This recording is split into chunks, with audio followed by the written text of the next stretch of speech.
Hello friends, welcome to skill Vidya study. देखिए, आज जो टॉपिक है वो है विटामिन से। बहुत ही इंपॉर्टेंट टॉपिक है। अगर आप किसी भी एग्जाम की तैयारी कर रहे हैं तो यहाँ से क्वेश्चंस आपको हमेशा देखने के लिए ही मिलते ही हैं। तो इम्पॉर्टेंट टॉपिक है और यहाँ पर क्वेश्चंस का जो लेवल आपका रहेगा 20 क्वेश्चंस देखने वाले हैं। तो चैनल सब्सक्राइब करके बेल आइकन को प्रेस करना ना भूलें। देखिए, पहला प्रश्न आपका क्या है कि रिकेट्स जो बीमारी है किसके अभाव से होती है। ठीक है, रिकेट्स जो बीमारी होती है वो किसके अभाव से होती है, तो आपकी ये होती है विटामिन डी। देखिए, विटामिन डी की कमी से अगर किसी को रोगग्रस्त होता है तो क्या होता है कि उसके जो पैर होते हैं, जो हड्डियां होती हैं वो कमजोर हो जाती। खासकर क्या होता है कि इसमें बच्चों के लिए ये अधिक होती, वो बच्चों के लिए जिन्हें पोषण तत्व नहीं मिल पाते, जैसे दूध दही है और धूप नहीं मिल पाती, तो ये रोग से ग्रसित हो जाते हैं, विटामिन डी से ग्रसित हो जाते हैं। और रिकेट्स जो होता है ये विटामिन डी से संबंधित होता है। तो याद रखिएगा, अगर आपसे पूछा जाए कि रिकेट्स बीमारी कैसे होती है तो विटामिन डी से।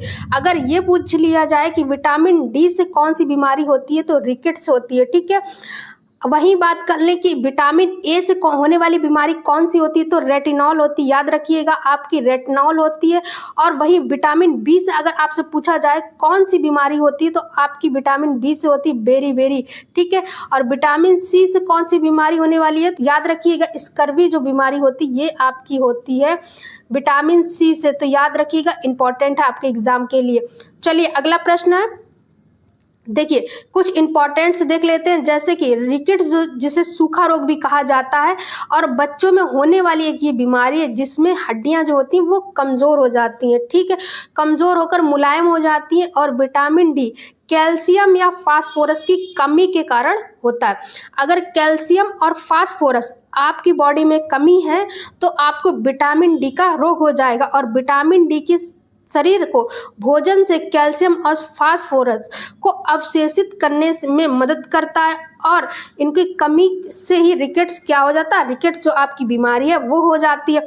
अगर कैल्शियम और फास्फोरस पर्याप्त मात्रा में नहीं मिल रहा है, ठीक है, किसी बालक को या किसी बच्चे को, तो उसमें क्या हो जाएगा, सूखा रोग हो जाएगा। इसको सूखा रोग भी कहते हैं, याद रखिएगा, इंपॉर्टेंट है।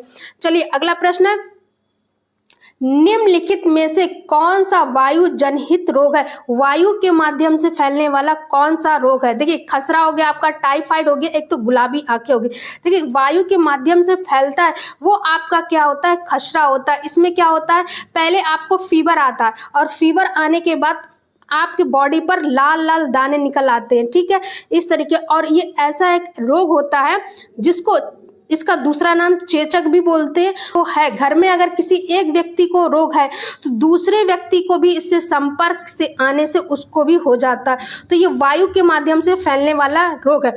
अगर हम वहीं बात कर लें कि टाइफाइड कैसा है, तो टाइफाइड होता है दूषित जल या भोजन करने से। ठीक है, आपका टाइफाइड बीमारी होती है।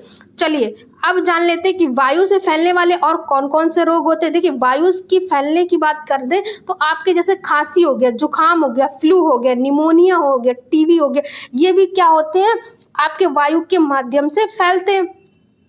खसरा हो गया और चिकन बॉक्स हो गया, ये सभी भी आपके किससे फैलते हैं, वायु के माध्यम से फैलते हैं। अगर खांसी जुकाम किसी को संपर्क में अगर आता है तो उसको भी खांसी जुकाम हो जाता है। अगर फ्लू है तो अगर फ्लू, निमोनिया है, निमोनिया क्या होता है कि खांसी का दूसरा रूप होता है। अगर खांसी जुकाम अधिक समय तक है तो इसमें क्या होता है, जो हमारे फेफड़े होते हैं ना उसमें क्या होती है, सूजन आ जाते हैं, तो उसी को क्या कहते हैं, निमोनिया कहते हैं।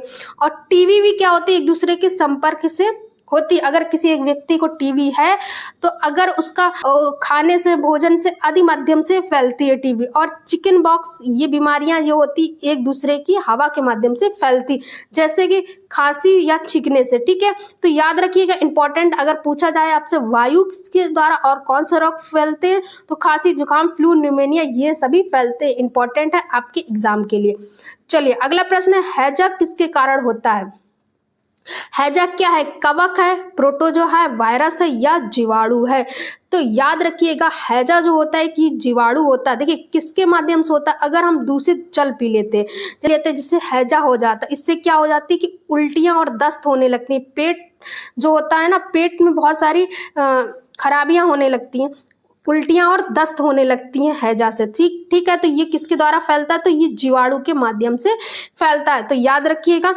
चलिए अगला देख लेते हैं कि हैजा जिसे, इसका जो नाम होता है साइंटिफिक नाम ये याद रखिएगा कि हैजा जिसे कैलोरा भी कहा जाता है। देखिए इसको दूसरा नाम से क्या जाना जाता है? कैलोरा के नाम से जाना जाता है। ये संक्रामक आंतों का रोग होता है, ये आंतों के द्वारा होता है, जो विब्रो कैलोरी, देखिए ये नाम याद रखिएगा, इंपॉर्टेंट है, विब्रो कैलोरी नामक जीवाणु के कारण होता है। देखिए ये इंपॉर्टेंट, अगर आपसे पूछा जाए हैजा किसके माध्यम से फैलता है, तो विब्रो कैलोरी नामक जीवाणु के माध्यम से फैलता है। यह रोग दूषित पानी और भोजन के सेवन से फैलता है, खासकर उन क्षेत्रों में जहां पर स्वच्छता की कमी होती है, उसके कारण ये रोग फैलता है। तो इसका जो मेन है वो है इसका जीवाणु का नाम, तो इसका जीवाणु का नाम आप याद रखिएगा, इंपॉर्टेंट है। चलिए अगला प्रश्न है कि प्रदूषित हवा में श्वसन लेने से होने वाली बीमारी कौन सी? प्रदूषित हवा में श्वसन लेते हैं तो आपको कौन सी बीमारी होगी? तो आपको यहाँ पर चेचक, पीलिया, दमा या हैजा। देखिए जब दूषित हवा होती है वायु में तो क्या और कौन से रोग हो जाते हैं? दमा की आपको यहाँ पर बीमारी हो जाती है। इससे क्या होता है कि आपको सांस लेने में दिक्कत होती है, ठीक है। और चेचक जो आपका होता है ये हवा के माध्यम से फैलता है। पीलिया क्या होता है? पीलिया में यकृत आपका प्रभावित हो जाता है, जैसे आपकी आंख, त्वचा पीली हो जाती है। हैजा क्या होता है? यह दूषित पानी से फैलता है, ठीक है, याद रखिएगा। चलिए अब जान लेते हैं कि पीलिया होने की दशा में कौन सा अंग प्रभावित होता है। तो आपका यहाँ पर यकृत प्रभावित होता है, ठीक है। इसमें यकृत क्या हो जाता है कि प्रभावित हो जाता है, तो इससे क्या हो जाता है? पीलिया, अगर पीलिया किसी व्यक्ति का है तो उसकी आंख, उसकी त्वचा पर इसका प्रभाव पड़ता है, ठीक है।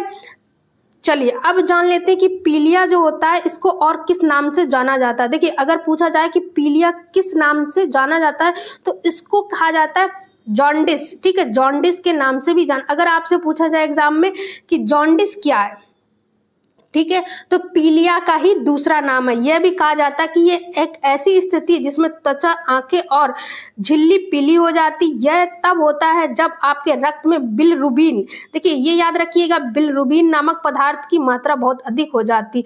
और बिलिरुबिन किससे बनता है? लाल रक्त कोशिकाओं के टूटने से बनता है, ठीक है। किसकी मात्रा हो जाएगी? अगर आपकी बॉडी में बिलिरुबिन की मात्रा अगर अधिक हो जाएगी तो आपको क्या हो जाएगा? जॉन्डिस हो जाएगा, पीलिया हो जाएगा, ठीक है। अब देख लेते हैं कि लीवर से और कौन कौन सी बीमारियां होती हैं। तो हेपेटाइटिस होती है, एक तो सिरोसिस होगी, लीवर कैंसर हो गया, अन्य बीमारियां, अन्य जो लीवर की बीमारी है बिलिरुबिन की लीवर की क्षमता से कम कर देती है। तो अगर बिलिरुबिन आपको कम हो रहा है तो आपको ये सारी जो बीमारियां हैं, हेपेटाइटिस, लीवर कैंसर भी हो सकता है। चलिए अगला देख लेते हैं कि बेरी बेरी खुराक में किसकी कमी की वजह से होता है। देखिए बेरी बेरी अगर पूछा जाए आपकी किसकी कमी से होता है तो आपके विटामिन बी की कमी से होता है। कौन सा रोग होता है आपका? विटामिन बी से बेरी बेरी रोग होता है। अगर विटामिन बी की कमी किसके कारण होती है तो ये याद रखिएगा, ये होती है मिक्स अनाज, पर्याप्त भोजन ना मिलने की वजह से। विटामिन ए, ठीक है, विटामिन ए से तो आपका रेटिनॉल होता है, ठीक, इसका साइंटिफिक नाम रेटिनॉल है। पर अगर आपसे पूछा जाए कि आपकी बीमारी कौन सी होती है विटामिन ए की कमी से, तो रतौंधी होती है, ठीक है। रतौंधी आपको यहाँ पर बीमारी होती है किसकी? विटामिन ए की कमी से। अगर पूछा जाए विटामिन ई का क्या नाम है तो टोकोफोराल, टोकोफोराल आपका यहाँ पर है। विटामिन सी की अगर पूछा जाए क्या नाम होता है तो स्कर्वी होता है, ठीक है, याद रखिएगा, स्कर्वी आपका होता है। चलिए अगला देख लेते हैं। देखिए बेरी बेरी जो होता है इसका दूसरा नाम अगर आपसे पूछा जाए तो क्या होता है? विटामिन बी1 और थायमीन, ठीक है। अगर थायमीन भी अगर आपसे पूछा जाता है तब भी आप विटामिन बी1 मारेंगे कि कमी से होता है। यह बीमारी शरीर में थायमीन की पर्याप्त मात्रा होने के कारण होता है, जो कि एक विटामिन है जो शरीर को ऊर्जा प्रदान करने में मदद करती है, याद रखिएगा। चलिए अगला प्रश्न है, पेयजल से किसकी अधिकता के कारण कवक ब्लू बेबी सिंड्रोम होता है।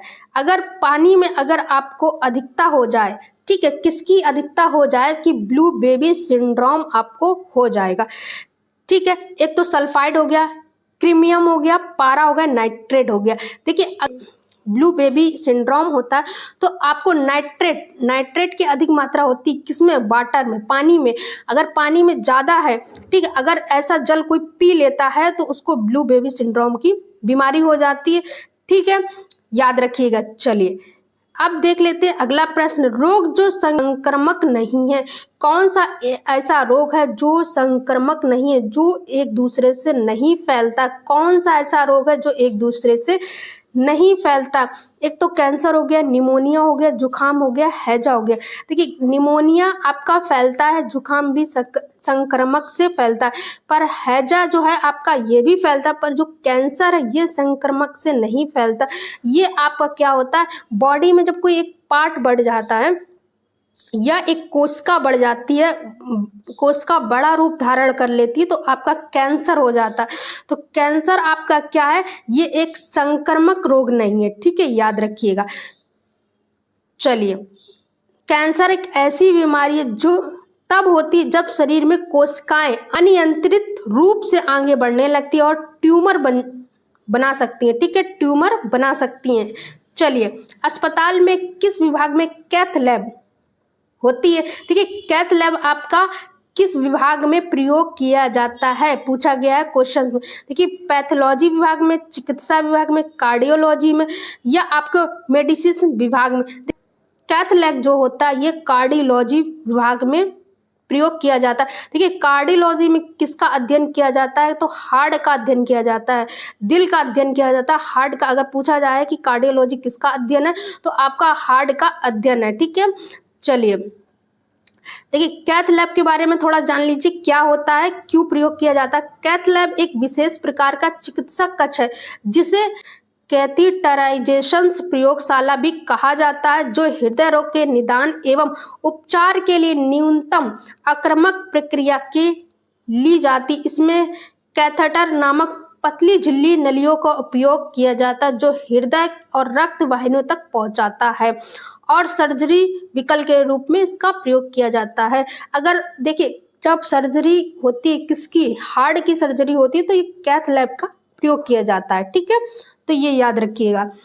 चलिए अब अगला प्रश्न है, कौन सा प्रेरक काला आजार रोग का कारण है। देखिए काला आजार आपके किसके कारण होता है, ब्लैक फीवर। देखिए ब्लैक फीवर किसके कारण होता है, ये तो या तो बैक्टीरिया है, या कवक है, या प्रोटोजोआ है आपका, या वायरस है।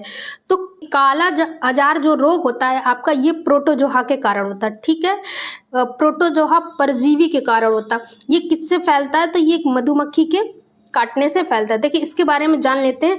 देखिए जो आपका ये बीमारी होती है, यह एक बीमारी लेशमेनिया, ठीक है, नामक परजीवी के कारण होती है। ये एक मादा सैंड फ्लाई के काटने से फैलती है, एक मादा सैंड फ्लाई मक्खी होती है जिसके माध्यम से ये फैलती है, तो याद रखिएगा, ठीक है। चलिए अगला प्रश्न है, थायमीन की कमी से क्या परिणाम होता है। देखिए थायमीन आपकी किसकी कमी से होता है, तो बेरी, ठीक है, और थायमीन आपका होता है B1 की कमी से, ठीक है। रिकेट्स किससे होता है, तो आपकी विटामिन डी की कमी से होता है, ठीक। स्कर्वी आपकी किससे होता है, अगर पूछा जाए स्कर्वी किससे रोग होता है, तो सी से, विटामिन सी से। और सबसे ज्यादा अधिक मात्रा में विटामिन सी किसमें होती है, तो आंवला में होती है, ये भी याद रखिएगा। खट्टे फलों में आपके स्कर्वी होती, विटामिन सी होती है। दूध को छोड़ के बाकी जितने पदार्थ होते हैं खट्टे पदार्थ, उसमें विटामिन सी होती है, दूध में आपकी विटामिन सी नहीं होती, ये भी याद रखिएगा। चलिए अगला प्रश्न है, देखिए विटामिन जो बी है, B1 की कमी से मुख्य रूप से कौन सा रोग होता है, तो बेरी यहाँ पर आपका रोग होता है। चलिए अगला प्रश्न है, कौन सा रोग दूषित जल पीने से होता है। अगर दूषित जल पीने से कौन सा रोग होता है, हैजा हो गया, सूखा रोग हो गया, एनीमिया हो गया, स्कर्वी हो गया। देखिए आपका जो दूषित जल से होता है वो आपका हैजा होता है। इससे क्या होती है, आपकी प्रभावित होती है। सूखा रोग कैसे होता है, तो सूखा रोग आपके होता है किसकी कमी से, जब आपके शरीर में विटामिन डी की कमी होती है, ठीक है। इनेमिया आपका कैसे होता है, तो इनेमिया आपका रोग होता है जब आपके बॉडी में पर्याप्त हीमोग्लोबिन की कमी होती है, पर्याप्त हीमोग्लोबिन नहीं है तो आपको इनेमिया रोग हो जाता है। स्कर्वी आपके होता है विटामिन सी की कमी से। खट्टे पदार्थ जो व्यक्ति नहीं लेते हैं तो उनको स्कर्वी रोग हो जाता है। चलिए अब अगला प्रश्न है, देखिए दूषित पानी से कोई बीमारी जो हो सकती है, जिसे हैजा, टाइफाइड, डायरिया, पेचिस या हेपेटाइटिस जैसी बीमारियां भी शामिल। अगर पूछा जाए कि अगर दूषित जल से हैजा के अलावा कौन कौन सी बीमारियां होती, तो टाइफाइड हो गया, डायरिया हो गया, आपके पेचिस और हेपेटाइटिस, ये सारी बीमारियां आपके होती हैं दूषित जल के कारण। ठीक है, बीमारियां आमतौर पर दूषित पानी या पानी के से बने भोजन से सेवन से होता है।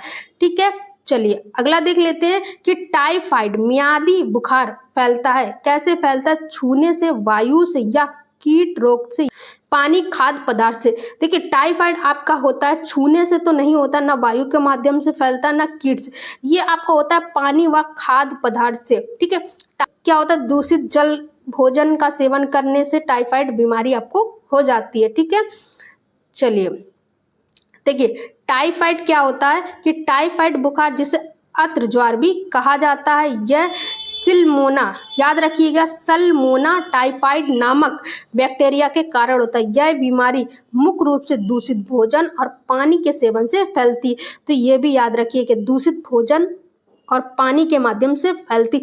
और अगर पूछा जाए कि आप टाइफाइड का क्या नाम होता है बैक्टीरिया का, तो सल्मोना। ठीक है, सल्मोना आपका टाइफाइड नामक बैक्टीरिया से होता है। चलिए अगला प्रश्न है, हानिकारक एनीमिया विटामिन की किस कमी के कारण होता है? अगर हम बात कर लें कि एनीमिया आपकी किसकी कमी के कारण होता है, तो एनीमिया आपको होता है B1 के कमी के कारण होता है। ठीक है, B1 अगर हीमोग्लोबिन आपके शरीर में कम हो जाता है तो आपको क्या हो जाता है? एनीमिया हो जाता है। अगर वहीं बात कर लें B1 की, तो बेरी आपका होता है। ठीक है, बेरी आपका रोग यहाँ पर होता है। चलिए देखिए, एनीमिया जो शरीर के लाल रक्त कोशिकाओं की कमी या हीमोग्लोबिन की कमी के कारण होता है। आमतौर पर विटामिन 12 व आपको विटामिन B9 की कमी के कारण ये होता है। ठीक है, याद रखिएगा। चलिए अगला है प्रश्न आपका, किसे विडॉल परीक्षण से पता लगाया जा सकता है? किसमें आपको विडॉल परीक्षण किया जाता है, ये भी याद रखिएगा। देखिए विडॉल परीक्षण आपके टाइफाइड बुखार, क्षय रोग या कैंसर या एड्स। देखिए विडॉल परीक्षण जो होता है ये आपके किसमें किया जाता है? तो याद रखिएगा कि विडॉल जो, ठीक है, टाइफाइड बुखार के लिए कौन सा विडॉल परीक्षण किया जाता है? इस परीक्षण से पता चलता है कि कौन सा बुखार आ रहा है। ठीक है आपको, चलिए अगला प्रश्न आपका ये रहा। देखिए अगला प्रश्न आपका है, प्रोटीन ऊर्जा कुपोषण एवं गंभीर प्रकीकरण जो कुल कैलोरी अपर्याप्त के परिणाम स्वरूप होता है, कौन सी ऐसी बीमारी है जो प्रोटीन की कमी से होती है? प्रोटीन की कमी हो गई तो क्या बीमारी होती है? देखिए प्रोटीन से जान लीजिए कि प्रोटीन आपका क्या होता है कि आपको प्रोटीन किससे प्राप्त होता है? हरी सब्जियों से। अगर प्रोटीन की कमी होती है तो आप क्या होता है? सूखा रोग से ग्रसित हो जाएंगे। उसके बाद में आपके बाल जो होते हैं ये अधिक मात्रा में झड़ने लगेंगे, नाखून झड़ने लगेंगे, नाखून टूटने लगेंगे। तो ये सब किससे होता है? तो प्रोटीन की कमी से होता है। देखिए पोलियो हो गया, बंधा हो गया, सूखा रोग हो गया, दाद। देखिए सूखा रोग जो होगा ये आपकी किससे कमी से होगा? प्रोटीन की कमी से होगा।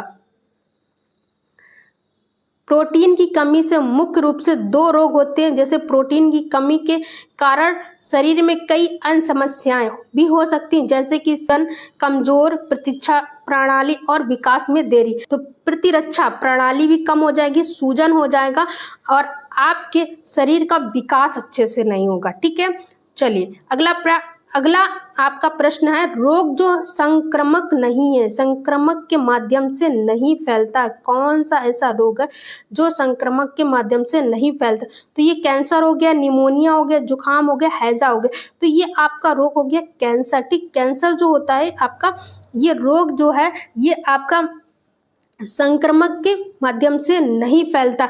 निमोनिया क्या होता है? जुखाम का ही दूसरा रूप क्या होता है? निमोनिया होता है। अगर जुखाम अधिकता हो जाए, तेजी हो जाए तो वो निमोनिया का कारण बन जाता है। ठीक है, हैजा आपका होता है दूषित जल या भोजन के माध्यम से होता है। चलिए अगला प्रश्न है, हीमोफीलिया क्या होता है? देखिए हीमोफीलिया एक बीमारी होती है जो जेनेटिक बीमारी होती है। ठीक है, माता पिता से मिलती है या जन्मजात होती है। इसमें क्या होता है, जैसे समान व्यक्ति तो उसके जो ब्लड है जल्दी थक्का जमता है, मतलब जल्दी रुकता है, और जो हीमोफीलिया है किसी व्यक्ति को, तो उसका ब्लड रुकता नहीं, जल्दी बहता रहता है, ठीक है, या तो कहेंगे सामान्य भाषा में जमता नहीं है, ठीक है। तो ये कैसा रोग होता है? जन्मजात रोग होता है हीमोफीलिया। देखिए हीमोफीलिया कौन सा रोग होता है? जन्मजात होता है। इसमें क्या होता है? अधिकतर ब्लड आता रहता है, जैसे किसी किसी व्यक्ति का देखा होगा नाक से अधिक ब्लड आता रहता है, तो हीमोफीलिया होता है उसको, ठीक है। चलिए अगला देखिए, इसके बारे में थोड़ा जान लीजिए कि हीमोफीलिया एक आनुवांशिक एवं रक्तस्राव विकार है जिसमें रक्त ठीक से नहीं जम पाता है, ठीक है। इसका मतलब है कि चोट लगने या सर्जरी के बाद खून का थक्का जमने में सामान्य से ज्यादा समय लगता है, या खून का थक्का जमना बिल्कुल नहीं होता है, ठीक है, बिल्कुल नहीं जमता है, ये भी कह सकते हैं। चलिए अगला है प्रश्न, रेबीज का मुख्य कारण क्या होता है? रेबीज किसके माध्यम से फैलता है? देखिए रेबीज जो आपका होता है ये सामान्य आपके जानवरों के माध्यम से फैलता है, ठीक है। देखिए अगर रेबीज किसी व्यक्ति को हो जाता है तो क्या लक्षण दिखते हैं? हाइड्रोफोबिया, पानी से डर, हाइड्रोफोबिया हो जाएगा, और क्या हो जाएगा? पानी से डर लगने लगेगा, पानी से दूर व्यक्ति वो भागेगा, ठीक है। तो याद रखिएगा रेबीज के जो लक्षण होते हैं वो आपके होते हैं, क्या होते हैं कि पानी से डर लगना, ठीक है। देखिए किसके द्वारा ये फैलता है, तो ये भी याद रखिएगा कि रेबीज वायरस के कारण होता है। ये एक वायरस संक्रमित जानवरों की लार के माध्यम से फैलता है, खासकर काटने या खरोचने से। टीकाकरण इसका कौन सा होता है? पीपी। अगर कोई संक्रमित जानवर किसी को काट लेता है तो पीपी का टीका लगवाना चाहिए, इसका टीका होता है। और रेबीज कैसे फैलता है तो ये भी जान लीजिए किसके माध्यम से फैलता है, जैसे खासकर कुत्ते हो गए, बिल्ली हो गए, और चमगादड़ हो गए, लोमड़ी, रेगुन, ये सारे जानवर के माध्यम से फैलता है, ठीक है। चलिए अगला प्रश्न, निम्नलिखित में से कौन सी बीमारी श्वसन तंत्र से संबंधित नहीं है? श्वसन तंत्र से हमारी संबंधित नहीं, तो अस्थमा हो गया, इन्फ्लुएंजा हो गया, सोराइसिस हो गया, निमोनिया हो गया। कौन सी बीमारी है जो हमारे श्वसन तंत्र से नहीं फैलती है? ठीक है, तो ये आपकी देखिए निमोनिया आपकी फैलती है, अस्थमा है जो आपका फैलती, तो आपकी जो बीमारी है वो नहीं फैलती, वो आपकी हो जाएगी सेराइसाइसिस, ठीक है। सेराइसिस जो बीमारी है वो आपकी क्या होती है? श्वसन तंत्र से नहीं फैलती है।